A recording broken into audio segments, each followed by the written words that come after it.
नमस्कार, जय हिंद साथियों। आप सभी का स्वागत करता हूं एग्ज़ाम छत्तीसगढ़ में। आज हम फिर से छत्तीसगढ़ सामान्य ज्ञान डिस्कस करने वाले हैं। ये पार्ट 2 है। अगर आपने पार्ट 1 नहीं देखे होंगे तो उनका लिंक आपको डिस्क्रिप्शन में मिल जाएगा। चलिए आज की सेशन स्टार्ट करते हैं। पृथक छत्तीसगढ़ राज्य की संकल्पना करने वाले क्षेत्रीय राजनेता कौन थे?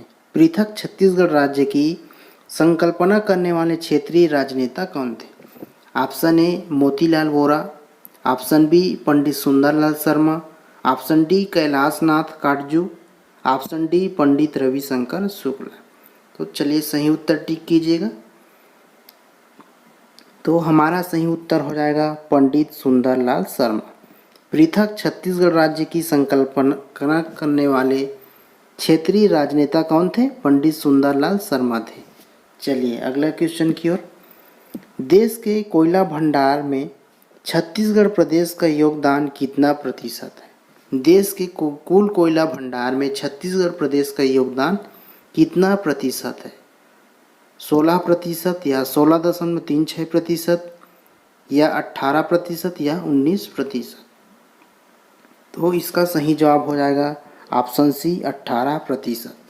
देश के कुल कोयला भंडार में छत्तीसगढ़ प्रदेश का योगदान 18% है। स्टार पॉइंट देख लेते हैं। कोयले के भंडार की दृष्टि से देश में झारखंड उड़ीसा के बाद तीसरे स्थान है। याद रखिएगा, कोयला भंडार की दृष्टि से छत्तीसगढ़ का देश में तीसरा स्थान है। फर्स्ट नंबर पर आपका आ जाएगा झारखंड और दूसरे पर उड़ीसा और तीसरे नंबर पर हमारे छत्तीसगढ़ राज्य। चलिए अगले क्वेश्चन। बोक्तुम जलप्रपात बीजापुर के किस जिले में स्थित है? किस क्षेत्र में स्थित है? बोक्तुम जलप्रपात बीजापुर के किस क्षेत्र में स्थित है? मद्देड, भैरमगढ़ या भोपालपट्टनम या आवापल्ली? तो बोक्तुम जलप्रपात बीजापुर जिले के किस क्षेत्र में स्थित है? तो भोपालपट्टनम क्षेत्र में स्थित है, भोपालपट्टनम। चलिए नेक्स्ट क्वेश्चन। बस्तर के प्रवेश द्वार किसे कहा जाता है? वेरी मोस्ट इम्पोर्टेंट प्रश्न है। बस्तर के प्रवेश द्वार किसे कहा जाता है? Option A Kanker, option B Charama, option C Keshkal या ऑप्शन डी केसरपाल? तो बस्तर के प्रवेश द्वार किसे कहा जाता है? केशकाल को कहा जाता है। बस्तर के प्रवेश द्वार केशकाल को कहा जाता है। चलिए नेक्स्ट क्वेश्चन। राज्य का सबसे बड़ा वन अभयारण्य तमोर पिंगला। याद रखिएगा, सबसे बड़ा वन अभयारण्य तमोर पिंगला कब सूचांकित हुआ? हमारे छत्तीसगढ़ राज्य का सबसे बड़ा वन अभयारण्य तमोर पिंगला को कब सूचांकित किया हुआ था? ऑप्शन ए 20 दिसंबर 1978, ऑप्शन बी 20 जुलाई 1975, ऑप्शन सी 28 फरवरी 1973 या ऑप्शन डी 18 नवंबर 1974? तो इसका सही उत्तर हो जाएगा 20 दिसंबर 1978 को वन अभयारण्य तमोर पिंगला को सूचांकित किया था। 20 दिसंबर 1978। इस तमोर पिंगला का क्षेत्रफल जो है 6.608 वर्ग किलोमीटर में फैला हुआ है। 608 वर्ग किलोमीटर। छत्तीसगढ़ में हीरे के सर्वाधिक भंडार कहाँ स्थित है? छत्तीसगढ़ में हीरे के सर्वाधिक भंडार कहाँ हैं? Option A Mainpat, option B Devbhog या ऑप्शन सी दंतेवाड़ा या ऑप्शन डी कटघोरा? छत्तीसगढ़ में हीरे के सर्वाधिक भंडार जो है दंतेवाड़ा में है। दंतेवाड़ा, याद रखिएगा, दंतेवाड़ा। चलिए अगला क्वेश्चन। छत्तीसगढ़ की प्रथम जनगणना कब हुई थी? वेरी मोस्ट इम्पॉर्टेंट प्रश्न है। छत्तीसगढ़ की प्रथम जनगणना कब हुई थी? 1810 में या 1820 में या 1907 में या 1920 में? तो इसका सही जवाब हो जाएगा 1820 में हमारे छत्तीसगढ़ की प्रथम जनगणना हुई थी, ब्रिटिश के शासनकाल के समय। चलिए अगले क्वेश्चन। छत्तीसगढ़ के किस रेल मार्ग पर अधिकांश इस्पात कारखाने स्थित हैं? छत्तीसगढ़ के किस रेल मार्ग पर अधिकांश इस्पात जो है इस्पात कारखाने स्थित हैं? ऑप्शन ए कोलकाता मुंबई मुख्य रेल मार्ग, option B Raipur Visakhapatnam rail मार्ग, option C Allahabad Delhi rail मार्ग, ऑप्शन डी कोंकण रेल मार्ग। तो छत्तीसगढ़ के किस रेल मार्ग पर अधिकांश इस्पात कारखाने स्थित हैं? तो कोलकाता मुंबई मुख्य रेल मार्ग पर, कोलकाता मुंबई मुख्य रेल मार्ग पर छत्तीसगढ़ के अधिकांश इस्पात कारखाने स्थित हैं। चलो अगले क्वेश्चन, छत्तीसगढ़ में सर्वाधिक बेरोजगारी के नाम किस जिले में स्थित है? छत्तीसगढ़ में सर्वाधिक बेरोजगारों के नाम किस जिले में दर्ज है? रायपुर, बिलासपुर या राजनांदगांव या दुर्ग? छत्तीसगढ़ में सर्वाधिक बेरोजगारों के नाम किस जिले में दर्ज है? वो है दुर्ग जिले में, याद रखिएगा, दुर्ग जिले में। 1920 में बीएनसी मिल की हड़ताल का सफल नेतृत्व किसने किया था? 1920 में बीएनसी मिल की हड़ताल का सफल नेतृत्व किसने किया था? ऑप्शन ए Ghanshyam Singh Gupt, option B Thakur Pyarelal Singh, option C Pandit Ravishankar Shukla या option D E Raghavendra Rao. 1920 में बीएनसी मिल की हड़ताल का सफल नेतृत्व जो है ठाकुर प्यारेलाल सिंह ने किया था, ठाकुर प्यारेलाल सिंह। छत्तीसगढ़ के मंगल पांडे कहे जाने वाले ठाकुर हनुमान सिंह किस रेजिमेंट में मैगनीज लश्कर के पद पर थे? छत्तीसगढ़ के मंगल पांडे कहे जाने वाले ठाकुर हनुमान सिंह किस रेजिमेंट में मैगनीज लश्कर के पद पर थे? ऑप्शन ए तृतीय रेगुलर रेजिमेंट, बी प्रथम regular regiment, option C capital regular regiment या option D Chhattisgarh regular regiment. तो छत्तीसगढ़ के मंगल पांडे कहे जाने वाले ठाकुर हनुमान सिंह जो है तृतीय रेगुलर रेजिमेंट में मैगनीज लश्कर के पद पर थे। तृतीय रेगुलर रेजिमेंट इसका सही उत्तर हो जाएगा। अगला क्वेश्चन, छत्तीसगढ़ के प्रथम मुख्यमंत्री कौन थे? छत्तीसगढ़ के प्रथम मुख्यमंत्री कौन थे? अजित जोगी या दिनेश नंदन सहाय या नंद कुमार शाह या रमन सिंह? इसको आप सभी जानते ही होंगे। छत्तीसगढ़ के प्रथम मुख्यमंत्री जो है हमारे अजित जोगी थे। अजित जोगी छत्तीसगढ़ के प्रथम मुख्यमंत्री।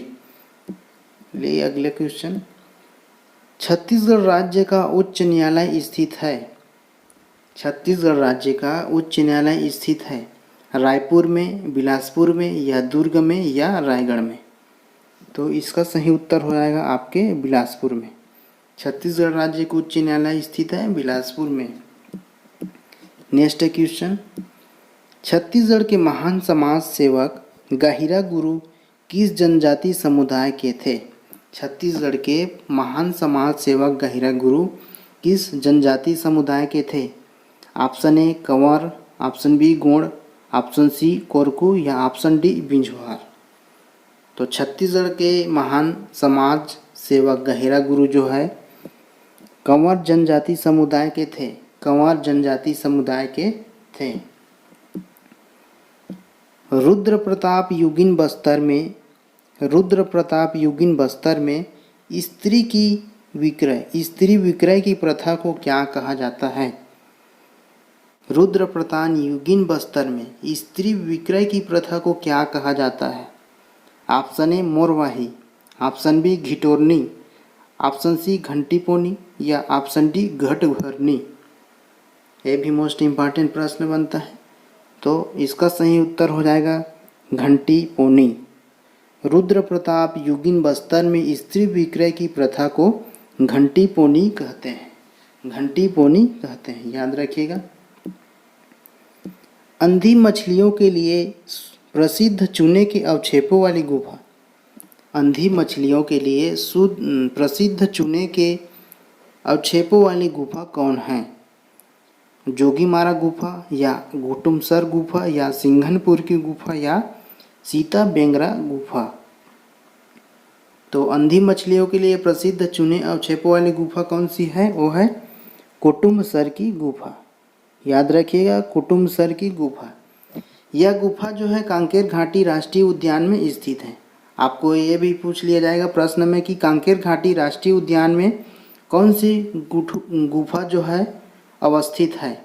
तो याद रखिएगा, कुटुम्बसर गुफा कांकेर घाटी राष्ट्रीय उद्यान में स्थित है। और कुटुम्बसर गुफा जो है यह भारत की सबसे गहरी गुफा मानी जाती है। याद रखिएगा, कुटुम्बसर गुफा को भारत की सबसे गहरी गुफा मानी जाती है। 2 star point very most important है। चलिए अगले क्वेश्चन। मड़वा महल के निर्माण का मुख्य प्रयोजन था। मड़वा महल के निर्माण का मुख्य प्रयोजन था यज्ञ कार्य संपन्न कराना, या विवाह कार्य संपन्न कराना, या सी नृत्य संगीत कार्यक्रम का आयोजन, या डी नाटक कार्यक्रम का आयोजन। तो मड़वा महल के निर्माण का मुख्य प्रयोजन क्या था? विवाह कार्य संपन्न कराना। विवाह कार्य संपन्न कराना। मड़वा महल जो है कवर्धा यानी कबीरधाम जिले में स्थित है। ये भी मोस्ट इम्पॉर्टेंट है, स्टार पॉइंट कभी भूलिएगा नहीं। और इस महल को, मड़वा महल को दूल्हा देव के नाम से भी जाना जाता है। दोनों पॉइंट याद रखिएगा, मड़वा महल को दूल्हा देव के नाम से भी जाना जाता है और ये जो है कवर्धा यानी कबीरधाम जिले में स्थित है। छत्तीसगढ़ शब्द का सर्वप्रथम प्रयोग किसने किया? छत्तीसगढ़ शब्द का सर्वप्रथम प्रयोग किसने किया? ऑप्शन ए पदुमलाल पुन्नालाल बख्शी और शंकर शेष ने। ऑप्शन बी रतनपुर के कवि गोपाल मित्र एवं बाबू रेवाराम ने। ऑप्शन सी खैरागढ़ के चारण कवि दलपत राव साव ने। ऑप्शन डी पंडित मुकुटधर और पंडित लोचन प्रसाद पांडे ने। तो छत्तीसगढ़ शब्द का सर्वप्रथम प्रयोग किसने किया था? तो वो हो जाएगा खैरागढ़ के चारण कवि दलपत राव साव ने। खैरागढ़ के चारण कवि दलपत राव साव ने छत्तीसगढ़ का सर्वप्रथम प्रयोग किया। चलिए नेक्स्ट क्वेश्चन। प्रसिद्ध लोक साहित्य ग्रंथ मीट माई प्यूपिल किसका दुर्लभ संग्रह है? छत्तीसगढ़ लोक साहित्य ग्रंथ मीट माई प्यूपिल किसका दुर्लभ संग्रह है? ए डब्ल्यू.जी. आर्चर, बी ग्रियर्सन, सी देवेंद्र सत्यार्थी, डी एल्विन प्रधान। तो मीट माई प्यूपिल किसका दुर्लभ संग्रह है? वो है देवेंद्र सत्यार्थी की। देवेंद्र सत्यार्थी की मीट माई प्यूपिल संग्रह इन्हीं का ही है, देवेंद्र सत्यार्थी। छत्तीसगढ़ की महान विभूति महारानी पद्मावती देवी, जिन्हें प्रदेश की प्रथम महिला मंत्री बनने का गौरव प्राप्त है, वे किस संस्थान से संबंधित थी? Option A Khairagarh, option B Surguja, option C Kawardha, option D Fingeshwar. तो इसका सही उत्तर हो जाएगा ऑप्शन ए खैरागढ़। खैरागढ़ के प्रसिद्ध इंदिरा संगीत विश्वविद्यालय की स्थापना पद्मावती ने ही की थी। याद रखिएगा, आपको एग्जाम में पूछ लिया जाएगा। इंदिरा गांधी संगीत विश्वविद्यालय की स्थापना किसने की थी? तो पद्मावती देवी ने की थी, जो कि प्रदेश की प्रथम महिला मंत्री बनने का गौरव प्राप्त है। चलिए अगले क्वेश्चन। रामचंद्र देशमुख किस जिले से संबंधित थे? रामचंद्र देशमुख किस जिले से संबंधित थे? राजनांदगांव या रायगढ़ या बिलासपुर या रायपुर? तो रामचंद्र देशमुख जो है राजनांदगांव जिले से संबंधित थे। राजनांदगांव जिले से संबंधित थे। ये छत्तीसगढ़ी लोक संस्कृति के सांस्कृतिक जागरण के अग्रदूत माने जाते हैं। ये भी मोस्ट इम्पॉर्टेंट है। रामचंद्र देशमुख को छत्तीसगढ़ी लोक संस्कृति के सांस्कृतिक जागरण के अग्रदूत माने जाते हैं। चलिए नेक्स्ट क्वेश्चन। छत्तीसगढ़ राज्य के प्रतिभावान खिलाड़ी आलोक द्विवेदी का संबंध किस खेल से है? कबड्डी या पावर लिफ्टिंग या हॉकी या गोल्फ। तो आलोक द्विवेदी का संबंध जो है पावर लिफ्टिंग से है। पावर लिफ्टिंग से संबंधित है आलोक द्विवेदी का। स्वास्तिक स्पोर्ट्स क्लब किस खेल से संबंधित है? स्वास्तिक स्पोर्ट्स क्लब किस खेल से संबंधित है? कराटे, फुटबॉल, हॉकी या क्रिकेट। तो स्वास्तिक स्पोर्ट क्लब जो है हॉकी से संबंधित है। हॉकी खेल से संबंधित है। चलिए नेक्स्ट क्वेश्चन। राज्य का प्रथम महाराजा रामानुज प्रताप सिंहदेव सम्मान प्राप्त करता है। राज्य का प्रथम महाराजा रामानुज प्रताप सिंह सिंहदेव सम्मान प्राप्त करता है। ऑप्शन ए जिंदल गुणवत्ता समूह, बी कर्मश्री यानी मोनेट स्टील प्लांट, सी उदय गुणवत्ता समूह यानी Bhilai steel plant, option D Shri Vishwakarma समूह। तो छत्तीसगढ़ राज्य का प्रथम महाराजा रामानुज प्रताप सिंहदेव सम्मान प्राप्त का कौन है? वो हो जाएगा उदय गुणवत्ता समूह यानी भिलाई स्टील प्लांट। उदय गुणवत्ता समूह यानी भिलाई स्टील प्लांट जो है महाराजा रामानुज प्रताप सिंहदेव सम्मान प्राप्त करता है। राज्य के मिनीमाता सम्मान की स्थापना किस वर्ष में हुई थी? वर्ष 2002 में, वर्ष 2003 में, वर्ष 2006 में या वर्ष 2001 में। तो राज्य की मिनीमाता सम्मान की स्थापना जो है वर्ष 2001 में हुई थी। वर्ष 2001 में हुई थी। राज्य के नगरीय क्षेत्रों में स्थित तालाब के गहरीकरण एवं पर्यावरण सुधार हेतु प्रारंभ सरोवर धरोहर योजना का पूर्व नाम क्या था? एक बार और प्रश्न को रिपीट करता हूँ। राज्य के नगरीय क्षेत्रों में स्थित तालाबों के गहरीकरण एवं पर्यावरण सुधार हेतु प्रारंभ सरोवर धरोहर योजना का पूर्व नाम क्या था? ऑप्शन ए राजीव शहरी सरोवर या ऑप्शन बी नेहरू शहरी सरोवर, ऑप्शन सी रविशंकर शहरी सरोवर, ऑप्शन डी इंदिरा शहरी सरोवर। तो इस सरोवर धरोहर का योजना का पूर्व नाम क्या था? इंदिरा शहरी सरोवर। इंदिरा शहरी सरोवर। चलिए next question. Dandakaranya project Chhattisgarh के किस जिले में विस्तृत है? दंडकारण्य प्रोजेक्ट छत्तीसगढ़ के किस जिले में स्थित है? दुर्ग, बस्तर, रायगढ़, कोरिया। तो दंडकारण्य प्रोजेक्ट के विस्तृत कहाँ है?